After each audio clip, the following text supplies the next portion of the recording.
안녕하십니까, 김성대 간사입니다. 오늘도 운동원 여러분들께 책을 한 권 소개해 드리려고 합니다. 두 번째 시간인데요.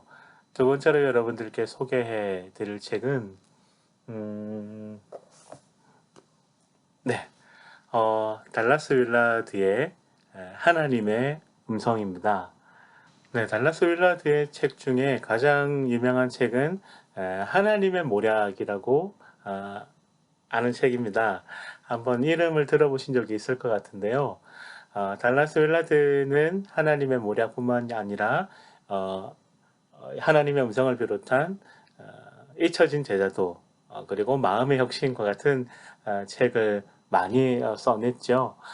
오늘 소개해드릴 이제 하나님의 음성은 이 책이 처음 나온 건 2001년쯤인데요. 그 당시 대학생들에게 굉장히 많이 읽혔던 책입니다.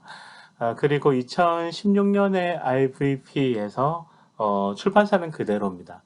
IVP에서 리뉴얼 되어서 다시 나오기도 했고 지금도 많은 사람들에게 사랑받고 있는 책 중에 하나입니다.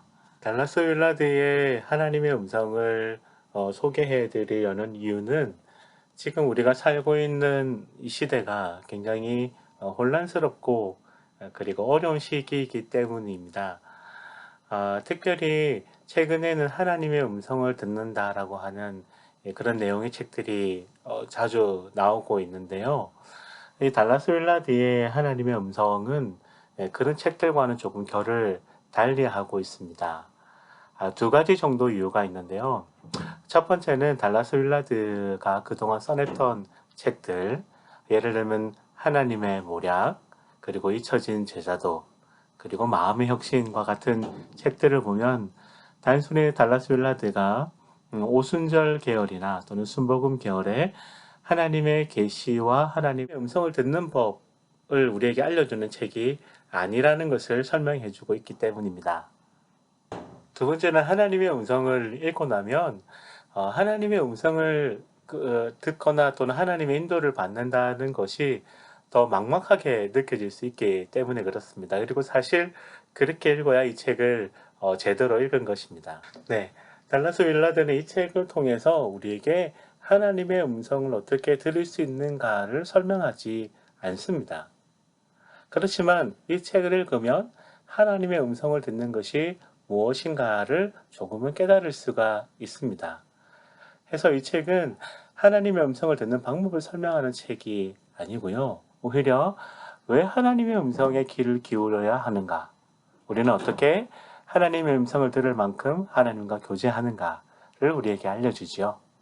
책에 나오는 몇 부분을 읽어드리려고 합니다. 예외가 있기는 하지만 하나님의 음성은 갑자기 허공에서 들려오지 않는다. 더구나 실패를 완전히 면제해 주겠다고 약속하는 음성은 볼 것도 없이 하나님의 음성이 아니다. 또 문제가 있을 때만 하나님을 찾는 사람들은 성경의 명백한 지시를 무시하게 마련이다. 성적 부도덕을 멀리하는 거룩한 삶과 항상 감사하는 마음은 만인을 향한 하나님의 명백한 일반 지침이다. 이 지침을 무시하면서 자신이 원할 때 하나님의 특별한 메시지를 듣기 바라는 것은 지혜롭지 못한 행동이다.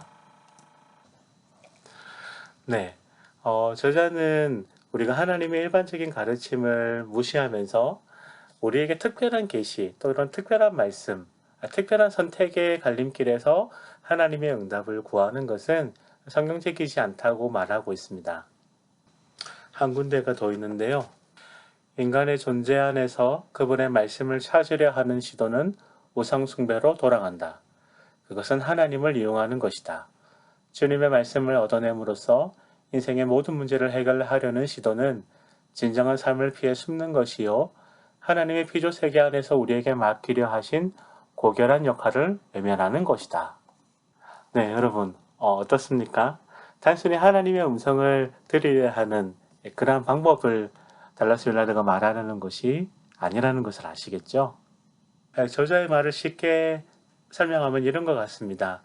우리가 하나님의 말씀을 지키려는 노력보다 하나님의 음성을 또는 하나님의 말씀을 들으려 하는 그러한 시도들 또는 그것들을 더 사랑하는 것은 오히려 하나님을 외면하는 것이며 우상숭배가 될 수 있다고 그렇게 말하는 것입니다. 삶의 여러 가지 일들과 문제들 때문에 지치고 어렵고 힘든 길들을 우리는 걸어가고 있죠.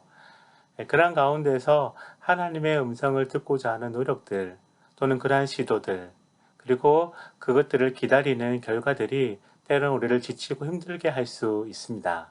달라스 윌라드는 하나님의 음성이라고 하는 책을 통해서 우리에게 우리가 하나님의 음성을 듣든지 그렇지 않든지 간에 그 결과와 상관없이 나는 하나님 앞에서 소중한 존재이며 하나님과의 인격의 깊이가 늘어갈수록 그 풍성함에 따라서 하나님의 음성을 들을 수 있고 또 그 듣는 음성을 따라서 살아갈 수 있음을 우리에게 말해줍니다.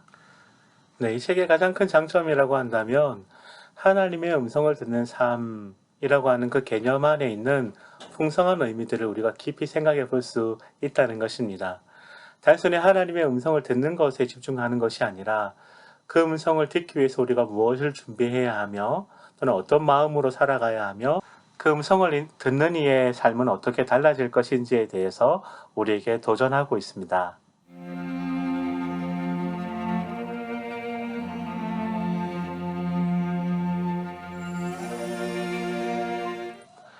네, 단순히 하나님의 음성을 듣는 방법만을 찾기 위해서 이 책을 읽는다면 이 책은 아마 지루하게 느껴질 수도 있을 것 같습니다. 물론 그러한 방법에 대한 설명이 없는 것은 아니지만 오히려 이 책은 철학적이며 지성적인 그 저자의 깊이 있는 묵상과 그리고 자세한 설명 그리고 개념에 대한 논리적인 접근 때문에 어렵지만 쉽게 읽는 이 책이라고 말씀드릴 수 있을 것 같아요. 우리가 고백하는 신앙 고백에는 성경 이후에 하나님의 또 다른 계시는 없다고 고백하고 있습니다. 그렇게 볼 때에 지금 이 시대에 하나님께서 우리에게 새로운 말씀을 주시리라는 것은 잘못된 신앙이라고 할 수 있을 것입니다. 달라스 윌라드가 인생의 후반부에 써냈던 많은 책의 주제들은 오히려 제자도에 관한 것이었습니다. 그런 의미에서 볼 때에 이 하나님의 음성이라는 책은 제자도와 연결되어 있다고 할 수 있습니다.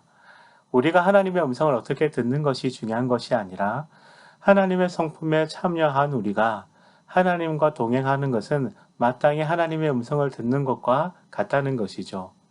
사랑하는 운동원 여러분, 하나님의 음성을 어떻게 들을지 걱정하고 염려하고 그 선택에 틀리지 않을지 고민하는 것보다 하나님께서 우리에게 주신 말씀의 귀를 기울이며 그 음성을 사모하는 마음을 가지는 것이 더 제자답지 않을까요? 달라스 윌라드의 하나님의 음성이었습니다.